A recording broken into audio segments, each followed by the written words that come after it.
My name is Matt Burko, and I'm the Executive Director of the Brecht Forum, and I want to welcome you to the Brecht Forum tonight, and thank you for coming out despite the ice on the sidewalk and the cold in the air. Welcome to the Brecht Forum. This is our 39th year, and this is the first program of our Black History Month program. So I want to welcome you all and let you know that for 39 years we've been here because you all continue to come out a couple times a week and put your $6, $10, or $15 in the donation box and give us what you can when you can. And we greatly appreciate it. We've been here for 39 years, which if you've been around the movement longer than 6 minutes, you know is a long time. I'll say a few words about the Brecht Forum and about what we have coming up, and then I'll hand it off. Where was I? Black History Month, that's where we are. This is the first. We have an incredible event tonight. A week from yesterday, so Wednesday, we have an event called Planet Brooklyn, which is the people's history of Black Brooklyn, which will be told through the oral histories of several Black Brooklynites. The day after that, a week from today, the great Ross Moshe is here, who will lead a tribute to Roy Campbell and Amiri Baraka with beautiful live jazz. The week after that, we have a conversation on debt refusal that features Andrew Ross, George Kafensis, and Sarah Ludwig.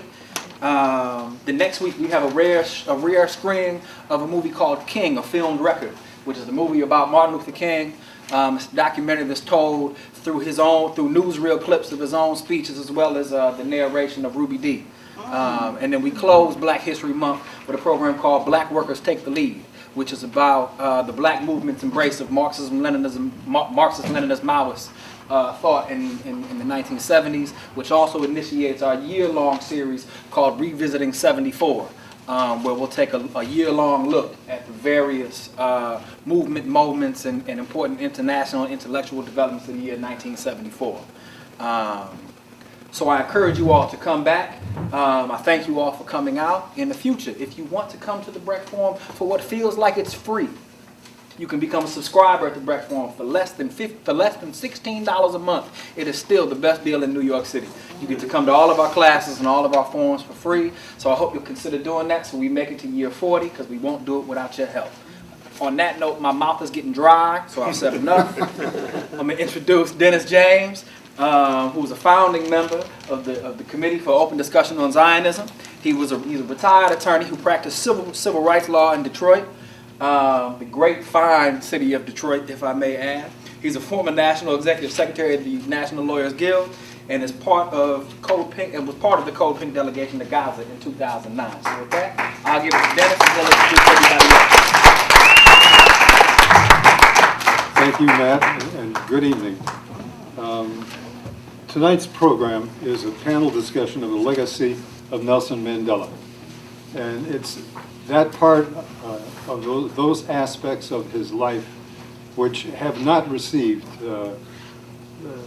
or have been ignored or dismissed in the capitalist media, but are something that should be explored and discussed, and that's what our panel members are going to do. I would introduce them, going from left to left. Thank you. We'll take them in order of the way they're going to speak. To my right, actually, is Glen Ford, who is the founder of blackcommentator.com and the Black Agenda Report. He's currently executive editor of the BAR. Along with co-host Nellie Hester Bailey, he hosts and produced the weekly one-hour Black Agenda radio program on the Progressive Radio Network, and he also produces 2 weekly radio commentaries that air on approximately 40 radio stations. He's a veteran of more than 40 years in the broadcast, print, and internet journalism, and a former Washington Bureau Chief and White House and Capitol Hill State Department correspondent. He is an author of The Big Lie, an analysis of U.S. media coverage of the Grenada invasion. Glen will be speaking and offering a critique of the ANC and the SACP, the South African Communist Party, and of those in the U.S. that are on a similar path of capitulation to corporate rule for the black face. To my left, I'm the third speaker. Is Joel Kovel, who will be the third speaker. He is the author, among other works, of Overcoming Zionism, Creating a Single Democratic State in Israel-Palestine, and a founding member of the Committee for the Open Discussion of Zionism. And he will also be talking about a description of the Israeli and South African collaboration during the apartheid era, and will be relating his findings based on numerous visits made to South Africa since 1989, when he was one of the first Western intellectuals allowed into the country as the blockade was being taken down. His talk will emphasize the complexity and ambiguity of the figure of Nelson Mandela. And as our second speaker,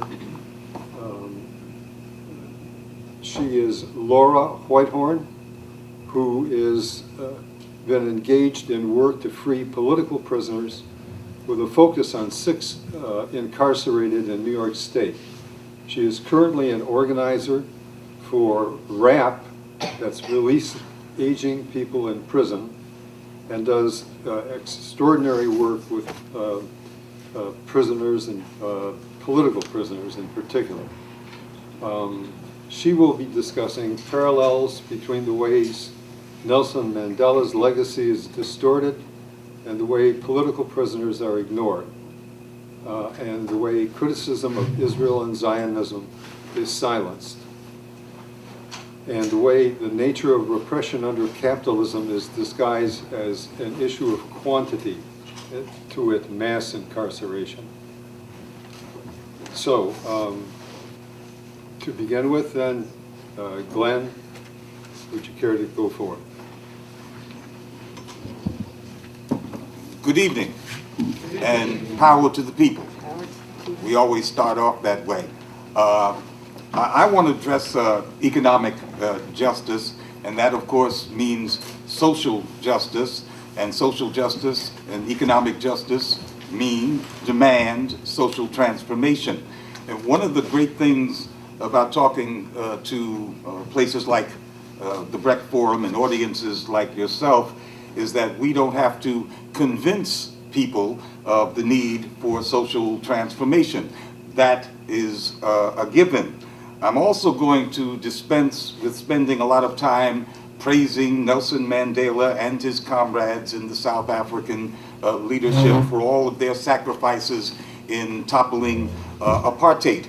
That is also a given, and everyone here is familiar with those battles. I want to attempt to make an assessment of where South Africa is at today in terms of achieving the social transformation that all of us hoped for, that all of us hoped would follow the toppling of apartheid. In general, I think we must conclude that except for one person, one vote, which led to the establishment of a black-dominated government, that process of transformation has been stalled since the elections of 1994. I'm going to make a comparison between the struggles of black people in South Africa and black people in the United States. Those struggles are linked, the comparisons are obvious, although in many ways they are different. The linkage is clear. South African blacks and African Americans share a legacy of dehumanization under white supremacist regimes. Therefore, and it follows, both peoples share a deep and compelling need to see people who look like themselves in positions of power. As a result of that, both are vulnerable to manipulations of symbolic power and confusion as to the nature of class conflict. In both South Africa And in the United States, those questions, and they're usually wrapped in the form of what we call the national question, those questions have facilitated the rise to leadership in Black South Africa and in Black America of Black capitalists who make common cause with the neoliberal order. And as a result of that, despite the overthrow of apartheid, both in South Africa and in the United States, Black people remain at the bottom of the economic heap. A friend of mine named John Jeter, he used to be the Southern Africa bureau chief for the Washington Post. He wrote in the pages of Black Agenda Report that blacks in the United States are comparatively worse off than South African blacks in terms of the wealth gap. And that is some striking information because according to the Gini Index, South Africa is the most unequal country in the entire world. South Africa is also the country that leads the world in terms of protests against those social inequalities. Black Americans, of course, these days aren't doing much protesting, but it probably comes as a surprise to most of you to learn that the wealth gap between African Americans and whites in the United States is larger than the gap between Black South Africans and whites.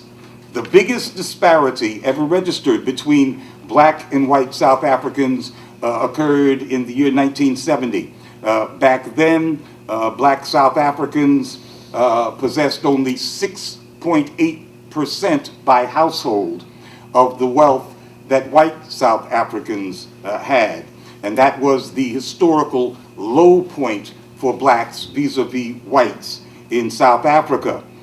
In the year 2010, here in the United States, Black American households possessed only 4.5% by household of the wealth of whites.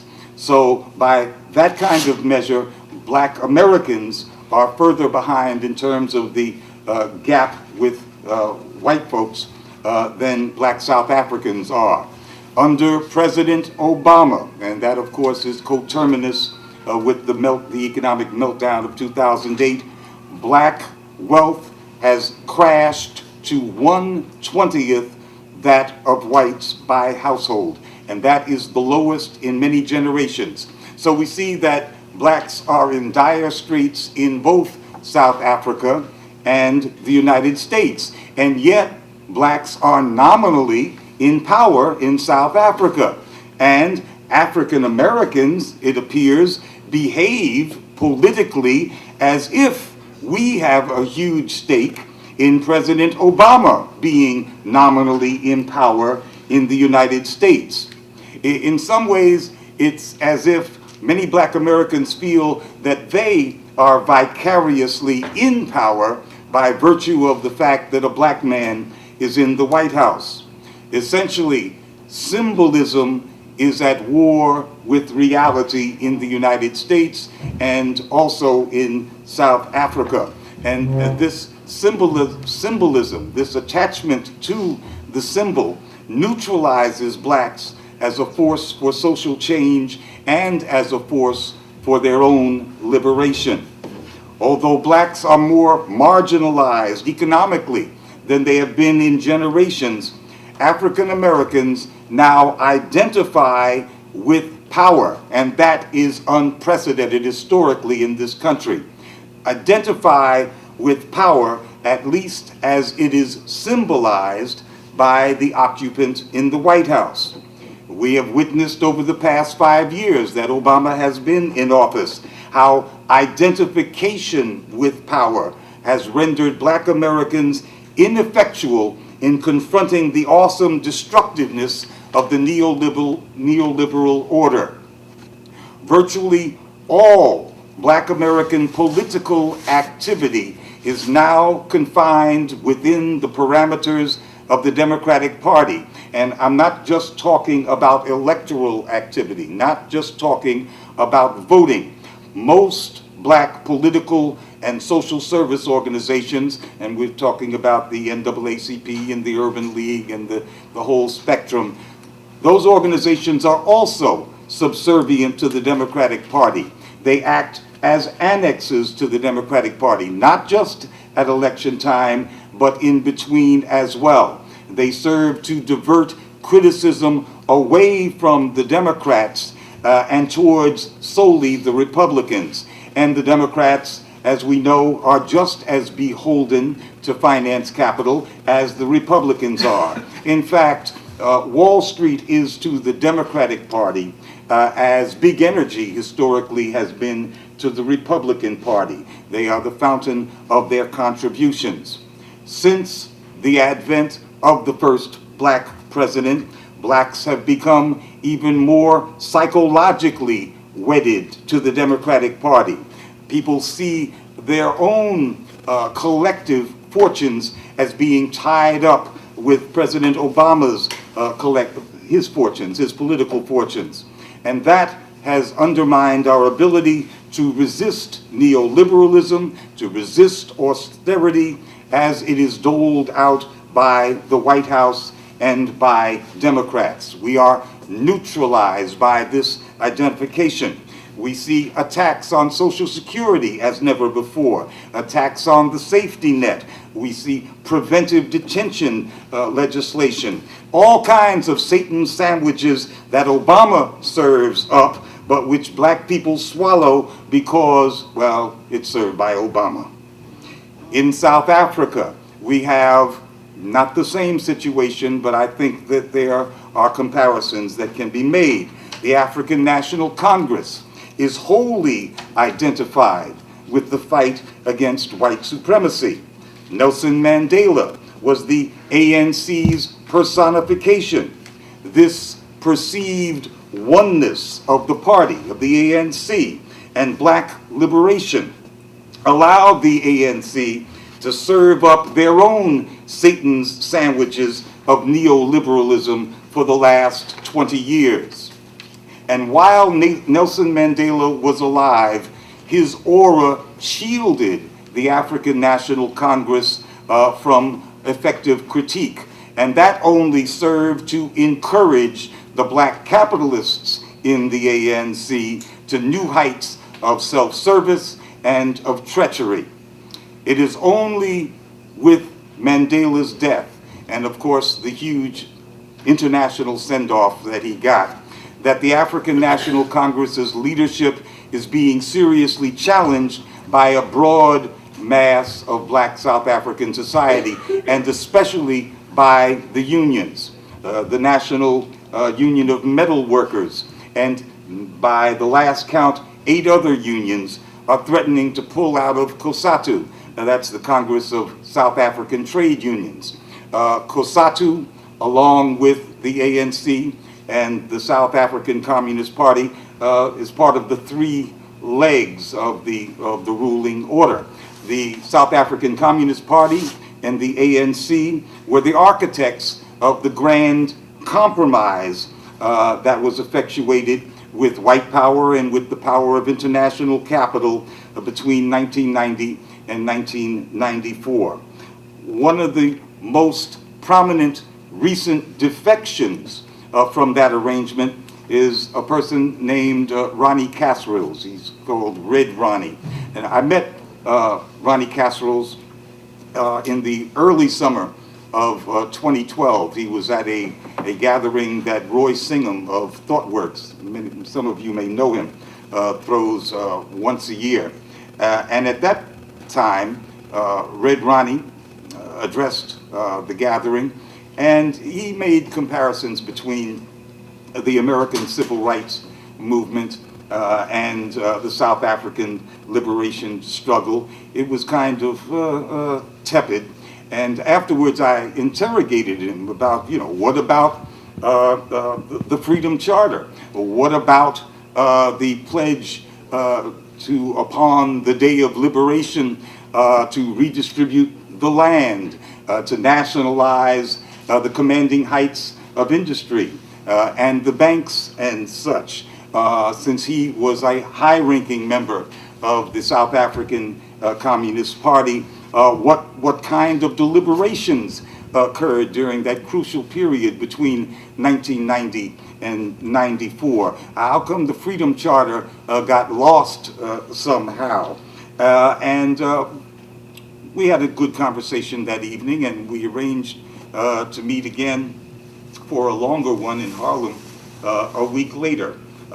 And he talked quite frankly about the fear that had set in the ranks of the ANC and of the South African Communist Party with the dissolution of the Soviet Union, with the unleashing of what they used to call the third force in South Africa. That was Buthelezi, the Zulu leaders, thugs who killed thousands of people, of the perceived threat by the West to bring military force down on any liberating forces in South Africa.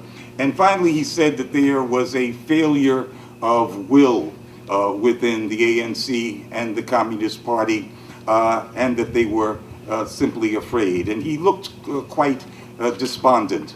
And then, in the early part of the next year, and this was a really historic development, Red Ronnie published a piece in The Guardian in which he basically said that the ANC and the South African Communist Party had sold out the masses, that they had abandoned their historical mission, and he hoped that the masses of people would forgive them. And I thought, well, you know, I'd like to think that our conversation had something to do with his decision, but what really influenced his decision was the intervening fact of the massacre at Marikana in very late summer of 2012. And of course, I'm sure all of you are familiar with the fact that 34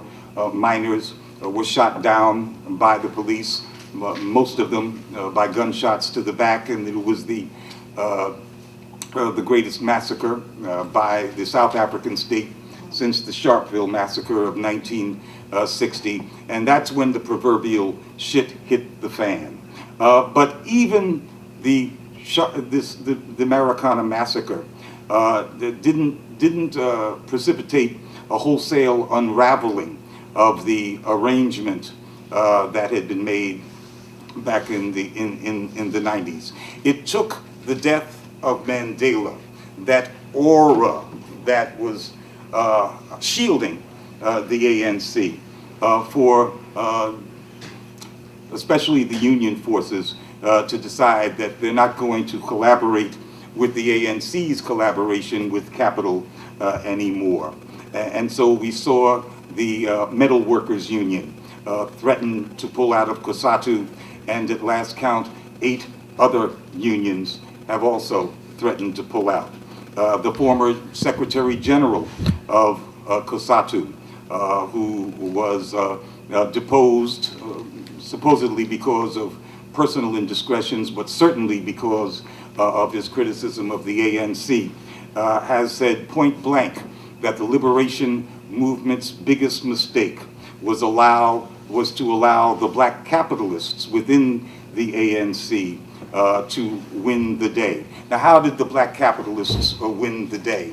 Well, once the compromise was made that the Freedom Charter would be defunct, what was the ANC supposed to deliver to the black masses? What they delivered was something that the Freedom Charter never envisioned, and that was the creation of a black capitalist class. In other words, there would be a kind of economic affirmative action on steroids to create that which had not existed before, and that is a class of black capitalists. In a country like South Africa, which is so dominated by multinational corporations, that can only occur by grafting those who are politically connected, that is the ANC itself, onto the corporate framework, and that is directly onto international capital. So once that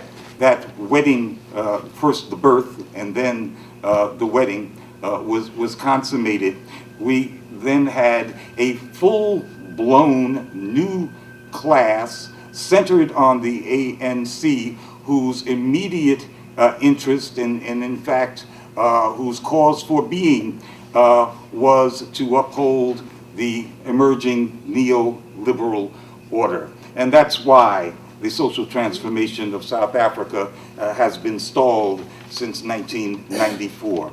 So let's get back to Black America and what kind of comparisons can be made there. Roughly speaking, with the death of Dr. King in 1968, that wasn't the whole story, but you got to put a date somewhere.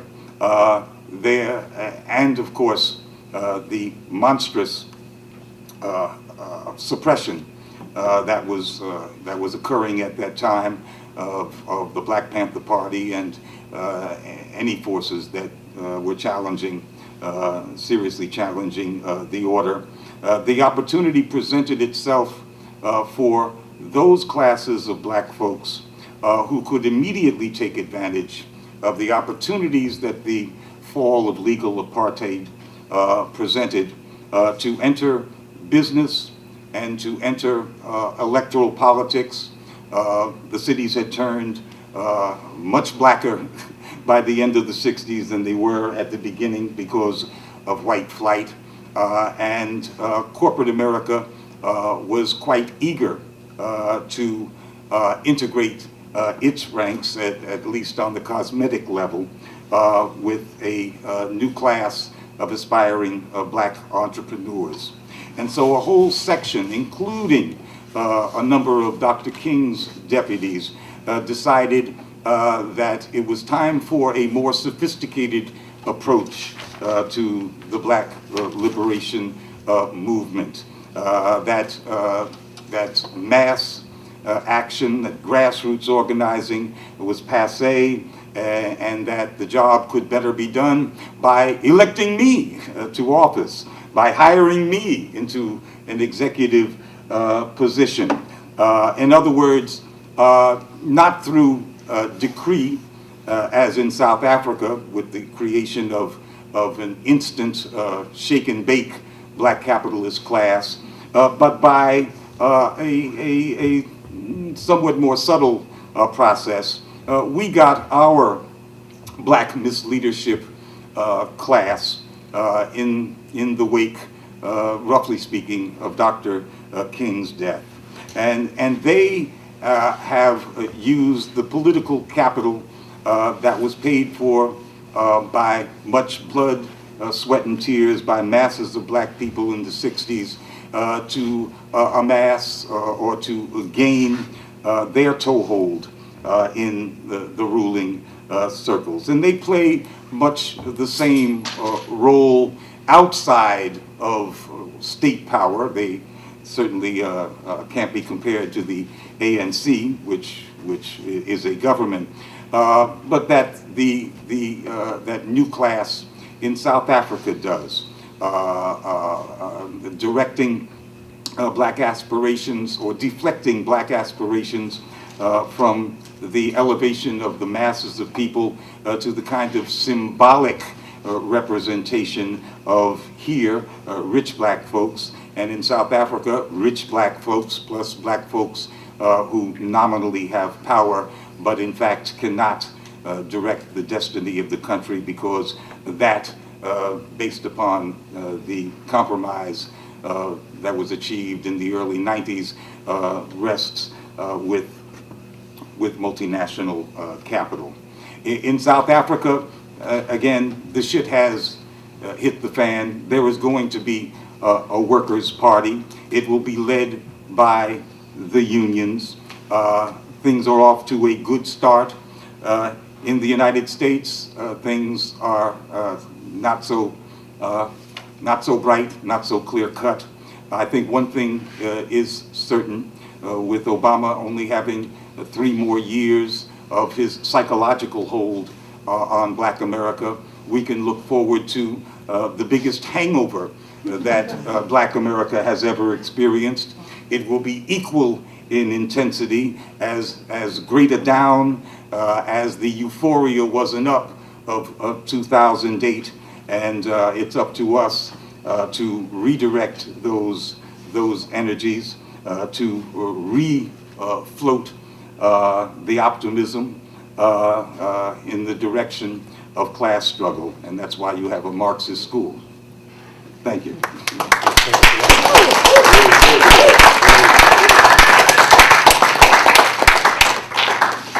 Our next speaker will be Laura Whitehorn, and she will speak about political prisoners and the Nelson Mandela experience as a political prisoner. Thank you. This is great. Thank you so much. I'm really honored to be in this company, and I'm very happy to be speaking at something which is about the open discussion of Zionism, although I would like to change the name to the open condemnation of Zionism, if you don't mind, at least for tonight.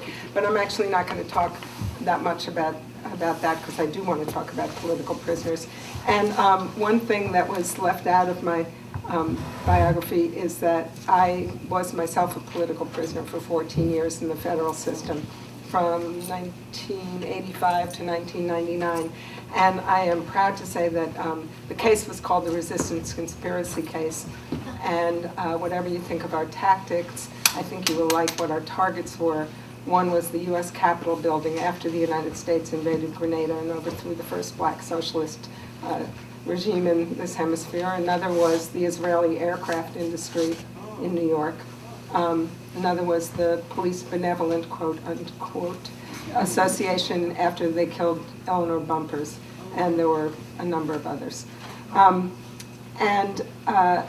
want to begin with two things. One is, I think it's ironic that we're sitting literally within walking distance of where Pussy Riot was feted at a concert last night, and we saw a minute of it on the news, and it was Madonna saying, you know, talking about how great things are in this country as opposed to Russia. And I'm thinking, boy, not if you're Tariq Mahana, not if you're a Muslim who's been prosecuted for basically what are really First Amendment or thought crimes about things that he said, and is doing 17 and a half years, and is not in solitary right now, but is in a communications management unit, which is another form of solitary because your communications are managed. One of the features of that is that you cannot make a phone call except when the translators are on duty, so you can't reach your family. Anyway, I wanted to talk about that and announce that on Monday night at 6 o'clock in front of the MCC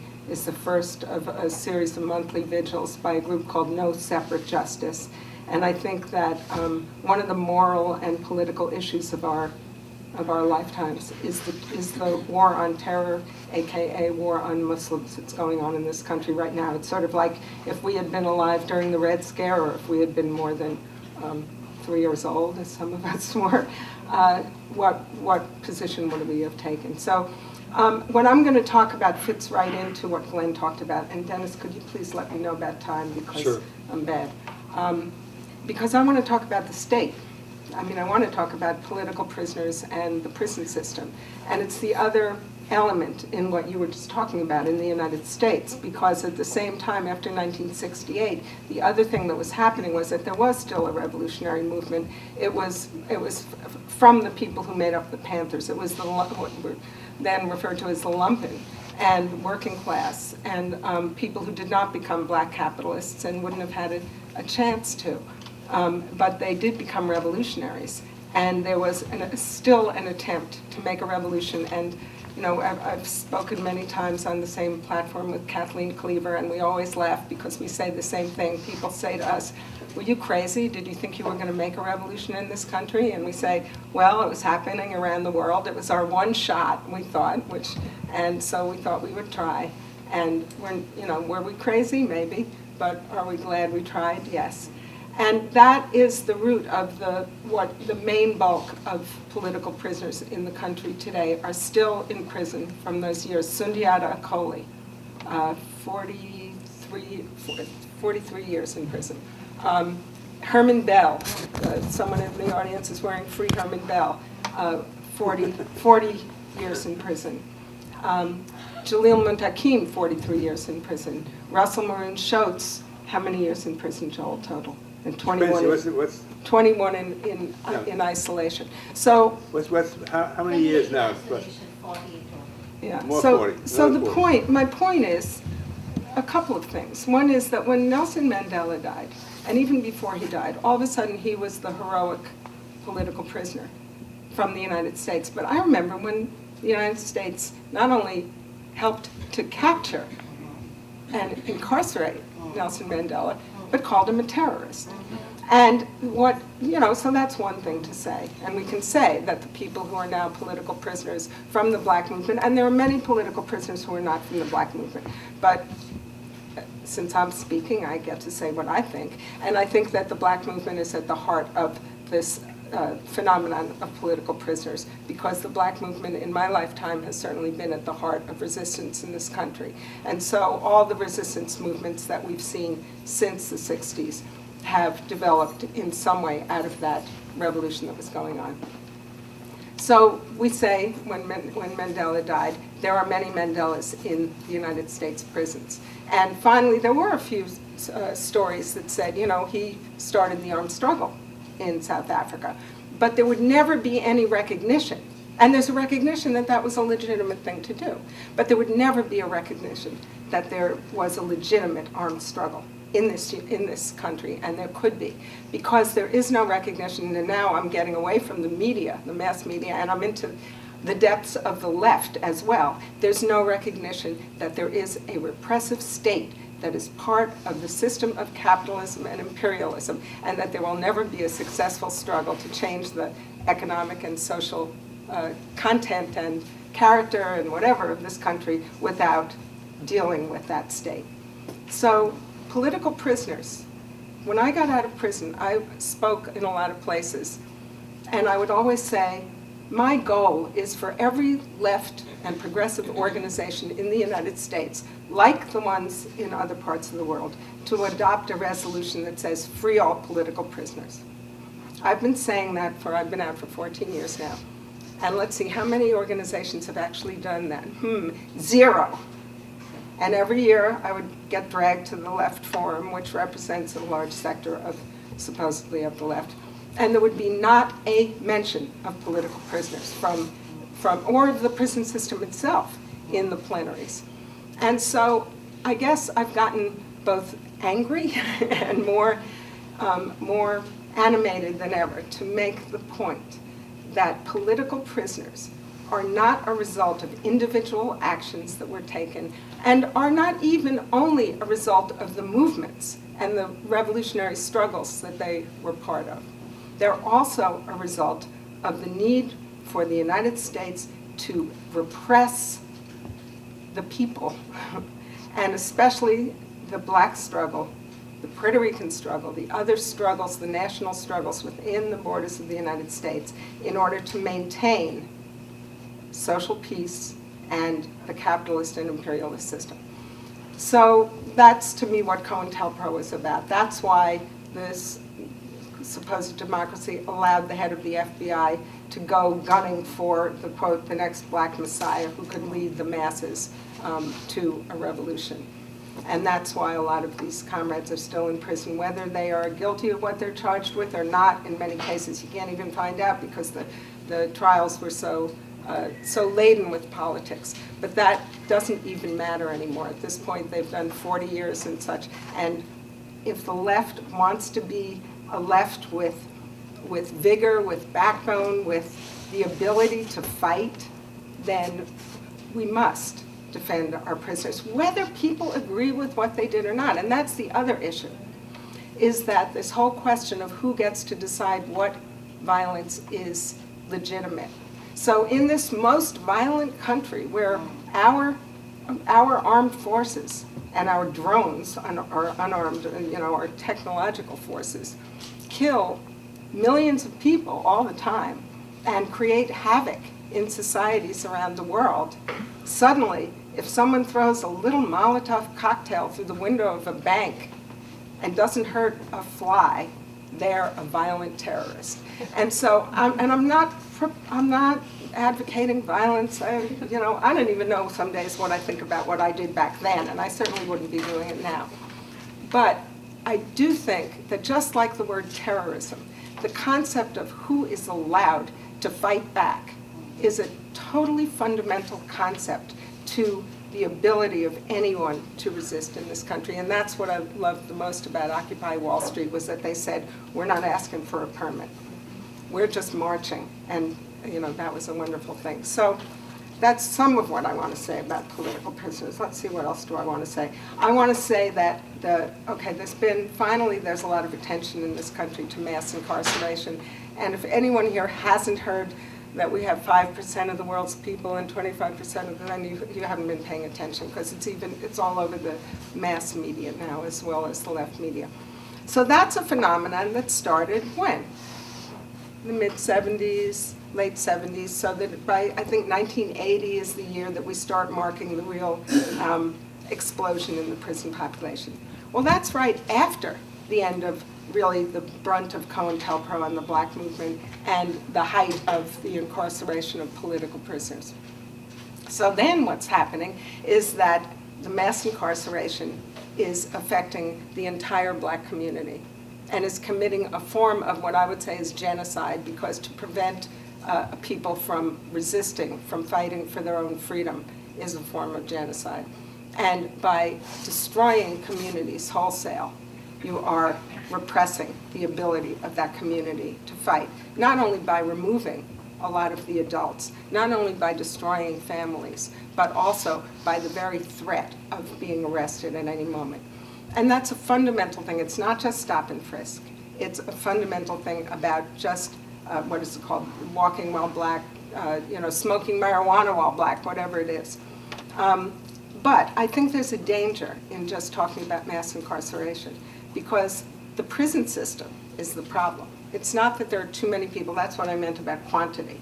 That if you're going to look at prettying up the concept of a political prisoner and saying only a person who commits a thought crime is a political prisoner, and therefore supposedly in the United States you wouldn't have any of those because we have what? Free speech.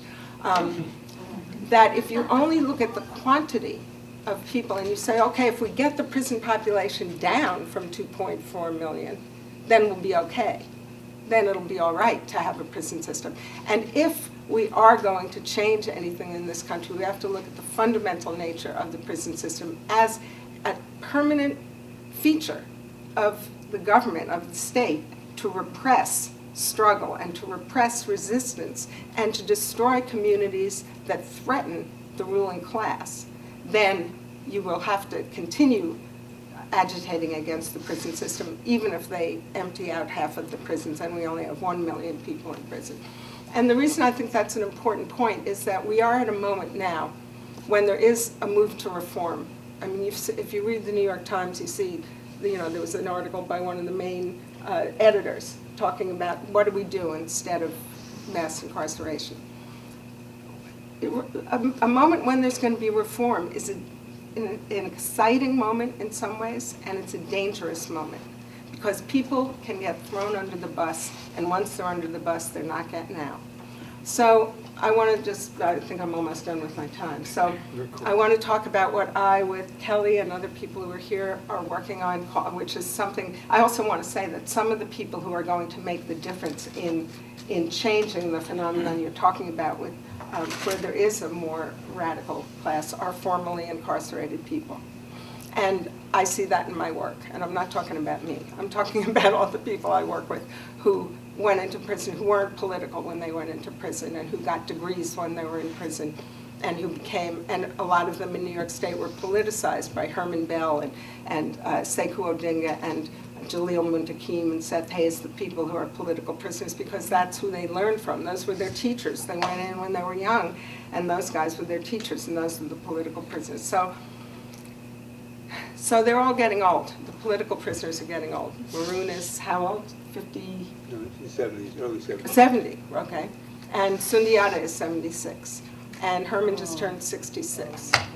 And so we started to think, how do we put a face on this issue that long-termers are not being let out, and even though they had a sentence of 25 to life and they've already done 40? We said, well, no one wants to talk about a long-term prisoner convicted of murder. But what about if we talked about a grandfather? What if we brought that person out of the prison, out of their category, and said this is who they are? So then we started doing the research.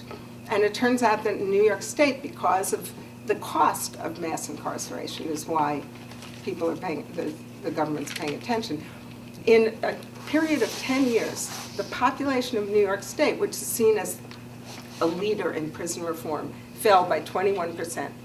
In that same 10 years, the population of people over the age of 50 in New York State rose 64%. So it's a crisis. So we have an opportunity, because the prison crats in New York State know they can't afford that.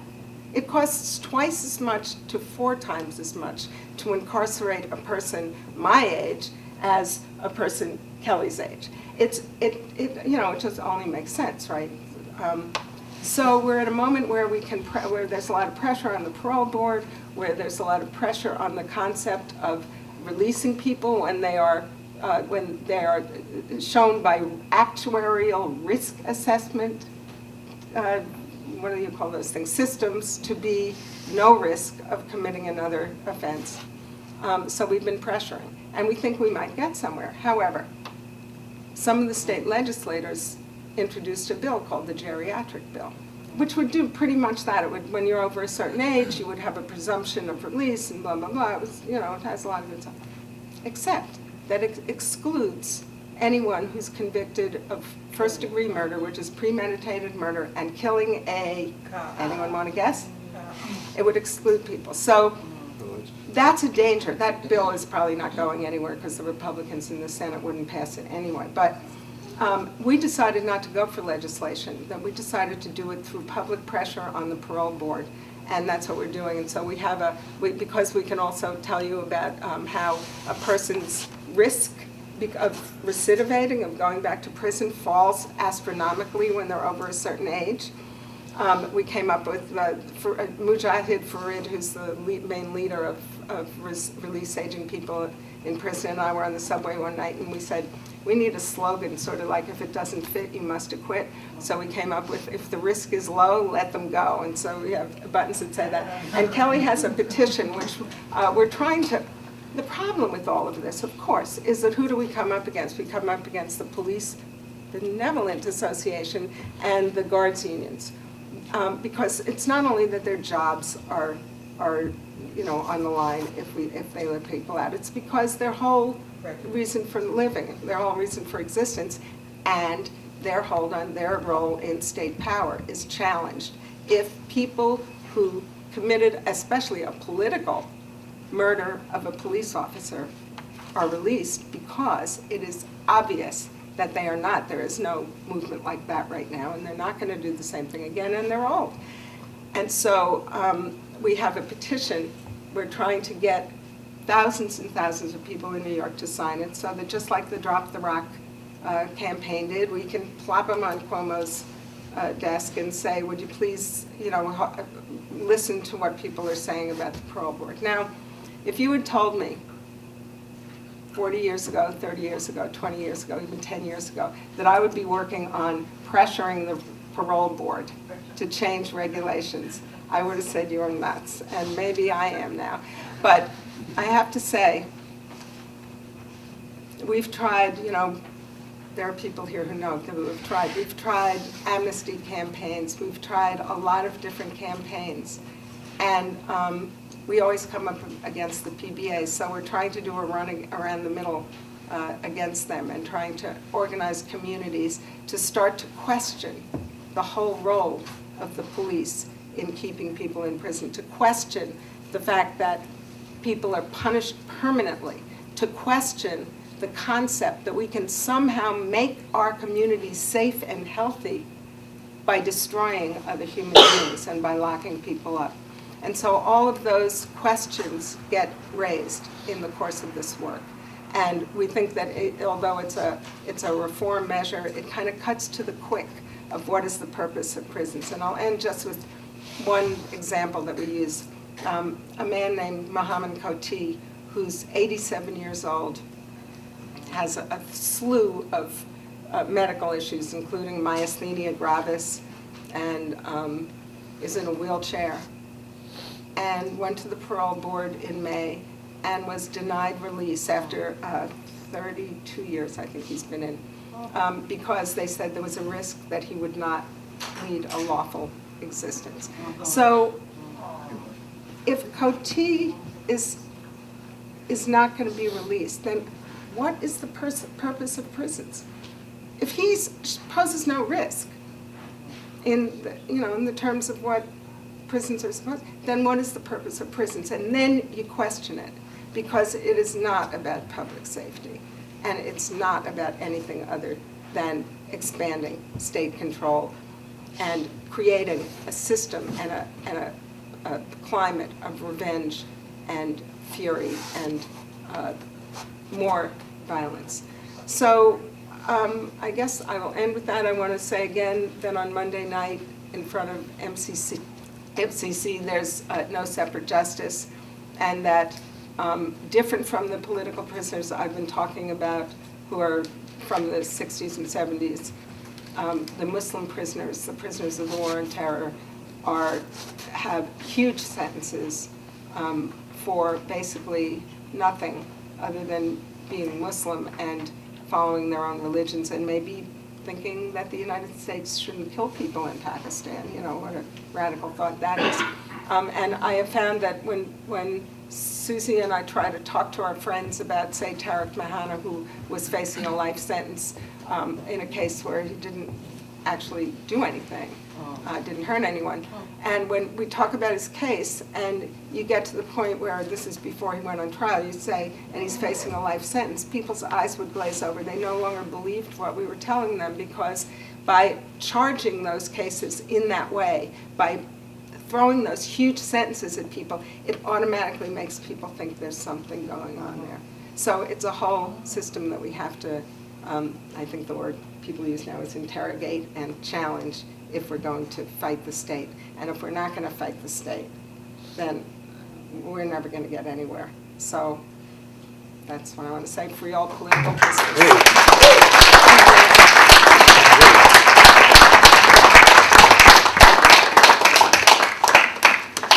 The next speaker is Joel Kovel. Joel? Well, two very hard acts to follow. Fortunately, I'm in absolute agreement with everything I've heard so far. I'm going to add some personal detail and maybe a moving of the palette around the focus. Call this a tale of 5 countries. Of course, South Africa, but also England, also the US, also Israel, and finally Cuba. And as they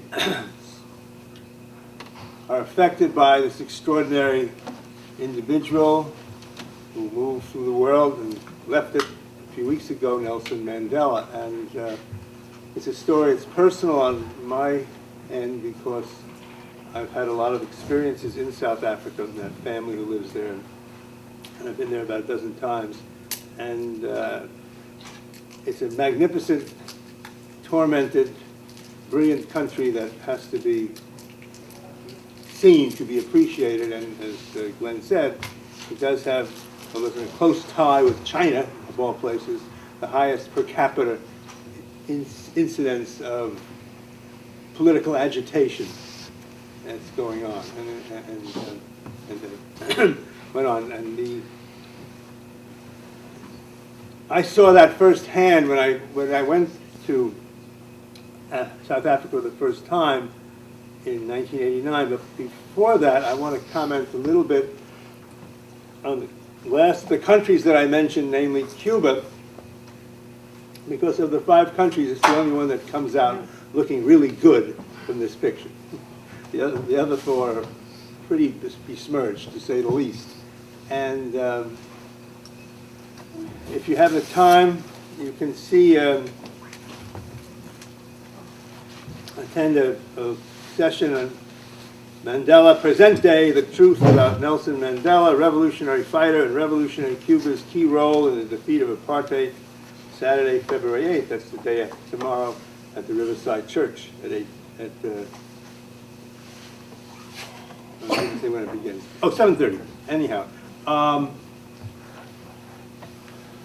had been in Cuba the year before, and a friend of mine, Estela Brava, who was born in Brooklyn and lives in Cuba and makes films there, had done a film comparing the reactions of 2 families, one of them being a South African family who lost the son in the Battle of Quito Carnavale in 1988, which is a bridge over a river in Angola, and the other was a Cuban family who lost the son in the same battle of Quito Carnavale. And I assume many people in this room have heard of that battle. I wouldn't be surprised if not everybody in this room has heard of that battle. I would say you really should study that battle, because that battle was one of the most extraordinary, and not just the battle, but the whole campaign and previous campaigns, episodes in modern history. It was the occasion of Fidel Castro, more or less on his own, being opposed by the Soviet Union, his supposed patron, and sending troops because he felt that the population of Cuba had extensively come from that part of the world, from Angola, and they wanted to protect the nation.